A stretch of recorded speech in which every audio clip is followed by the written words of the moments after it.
This model of USS Wisconsin was made by a member of the Hampton Roads LEGO Users Group, or HARDLUG, in support of the 2021 Brick by Brick LEGO shipbuilding event put on by the Hampton Roads Naval Museum.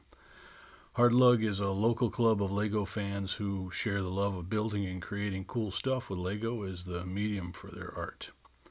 The shipbuilding event is always a highlight of our year because it lets us meet other local LEGO fans, and it gives us an excuse to build big crazy ships like the Wisconsin here to amuse the crowd, and it gives us something to talk about with our new friends that we always meet.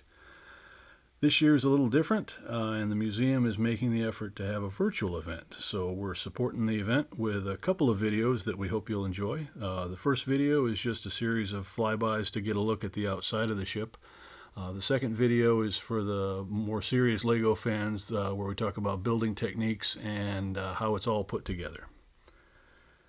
This is the old school Wisconsin as she looked back in the World War II days, so you won't see the more modern radars, antennas, and weapon systems and helicopter flight deck that you'll see when you're touring the real Wisconsin. But you will see some other neat stuff, like there's those old-timey quad anti-aircraft gun mounts, and there's about a zillion little 50 caliber machine gun mounts. And there's a couple of seaplanes, which are pretty neat, on catapults, and a crane to haul them back on board, back aft. There are a few general questions that we always get about a build like this, so I'll try to answer those now for you.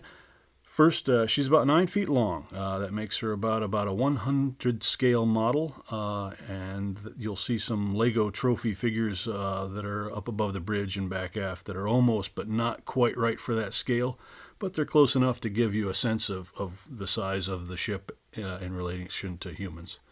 The scale itself was decided based on what part of the ship would look the worst if we got it wrong. So we wanted to get that part right. And for this model, it's those long 16-inch gun barrels. So we made sure those gun barrels were one LEGO stud wide, and that made sure those would be easy to build without making any compromises. And everything else is scaled up or scaled down from that. I used an old plastic model that I had when I was a kid to help me keep the relative proportions right. She comes apart in 3 sections of hull and a bunch of other little components. We'll have another second video that shows you how that works. She took about 4 months to build, working maybe an hour or 2 each day. That might sound like work, or some of you might say, boy, that guy's got the most fun I know. And for me, it was the most fun I've ever had building a ship so far. Full disclosure, she's not quite finished yet. You'll notice a couple of rough spots or some places where the little plastic bosun mates have left the primer showing. We'll paint those light gray as soon as I can find that same part in light gray. I have no idea how many bricks are in it. 15 to 20,000 bricks is probably the right ballpark, but that's just a guess. She's all LEGO. There's no artificial internal structure or anything like that. Everything inside her is LEGO that holds it up and holds it together. We don't use any glue. We recycle the bricks every build. So next year you'll probably see these same bricks together in some other ship. And that's probably the coolest thing about LEGO is when you're tired of a battleship, you get to take it apart and make an aircraft carrier out of those bricks.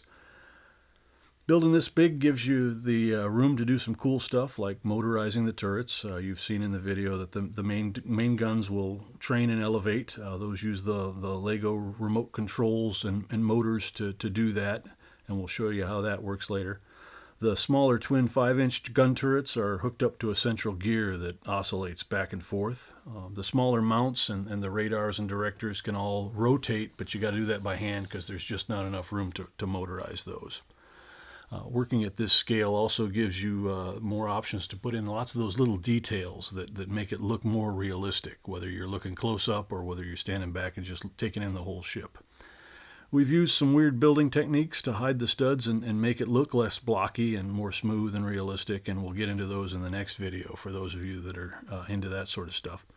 As big and cool as she is, this is just a model. I would encourage anyone to go down and see the real Wisconsin for a sense of just how neat these battleships are in real life.